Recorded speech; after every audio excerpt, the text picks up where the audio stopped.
Take half spoon of the powder cleanser and mix it with plain water to form a paste.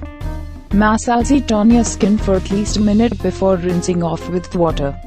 This powder cleanser will give a better, deeper cleanse to your skin. It helps to remove impurities, excess oil and roughness to your skin.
Lightly spray the stone all over your face and neck.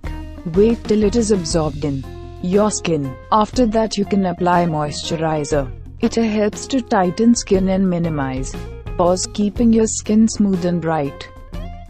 Store this rice water toner in the refrigerator. It will last for up to 10 days.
Take a little amount of moisturizer and gently apply to your face. It helps to hydrate your skin.